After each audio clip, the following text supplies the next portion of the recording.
Once you determine that your child has dyslexia and you've decided that you want to look for a school that will help them learn how to read, the first and most important question that you want to ask the school is, do you use an Orton-Gillingham program? And we say OG for short. Orton-Gillingham programs are the only evidence-based and scientifically proven programs to remediate dyslexia. So it's really important that you find out if the school uses that. And surprisingly, a lot of them do not. So it's very critical that you ask that question. I will talk more about Orton-Gillingham in another video, but right now, I strongly caution you against even exploring a school that does not use an Orton-Gillingham method to remediate reading problems. Let's assume that you've zeroed in on some schools that use an Orton-Gillingham method to remediate dyslexia. The next thing you need to find out is how much training the teachers have. For instance, if you're asking them about OG, how much time have teachers spent being trained? A couple of hours, a weekend, 50 hours? A couple of days or even a couple of weeks is not adequate to have the amount of know-how to be able to work through an Orton-Gillingham program with fidelity. And when programs are not used with fidelity, that means very precisely following the method, then it's not going to be effective. If teachers are certified, that is an excellent benchmark. Certification programs require teachers to work in excess of 100 hours on training and practicum. That means working with a student and being observed, getting pointers and tips on how to improve. If teachers are certified, or if they have adequate training in Orton-Gillingham, the next thing you want to know is it all teachers or just some of the teachers? The teacher who will be teaching your child, are they going to be trained or not?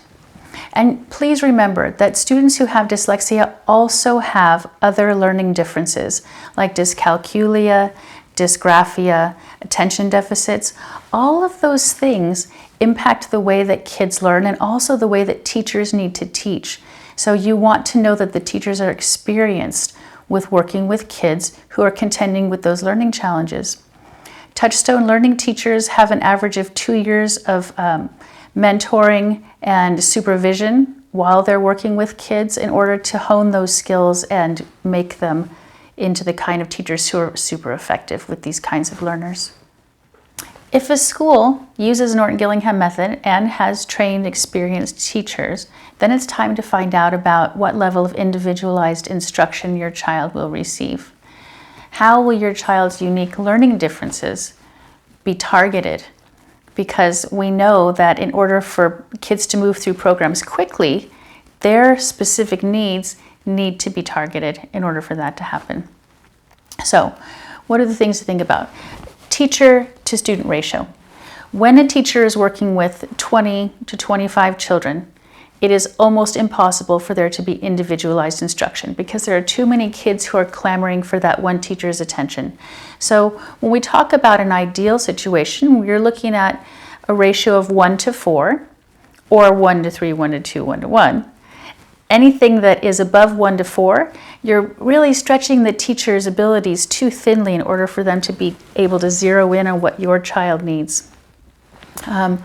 Another thing to talk about with the school is, do they have individual learning goals for each child? Does the teacher know what each child is, where they need to go to get to the next level? So do they understand where your child is and what the next step is so that they're moving them in that direction?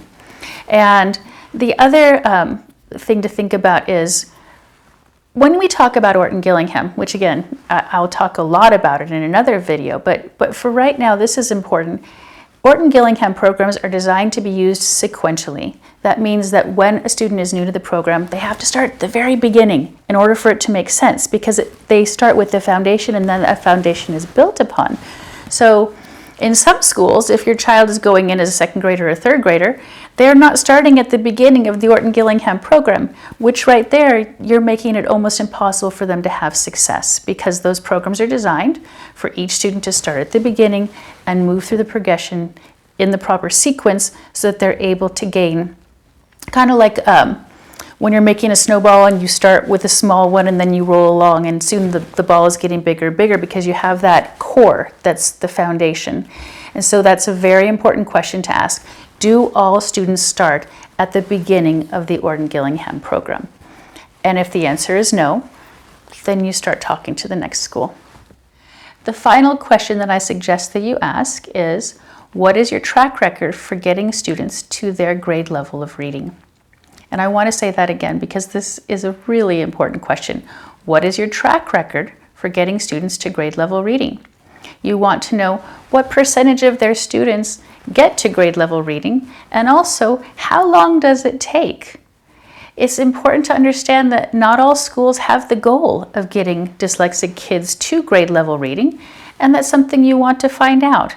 Maybe it's not your goal either, so it's important to know that your goals and the school's goals are aligned. So I want to go over the 4 questions one more time. You want to find out if a school uses an Orton-Gillingham method because you want a scientifically proven evidence-based method. You want to know what amount of training and experience the teachers have.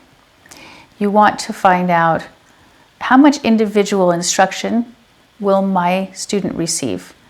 And you want to know what the track record is for reaching grade level reading, if that's your goal.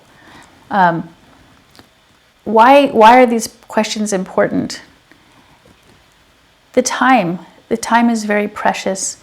Each child's window for attaining literacy is finite, and you don't want your child in a program where they are not making progress. Secondly, these programs are expensive, so you want to make sure that you're not wasting your money on a program that's not working and is not aligned with your goals. So make sure to keep those questions at the top of your mind when you are looking at schools for your child.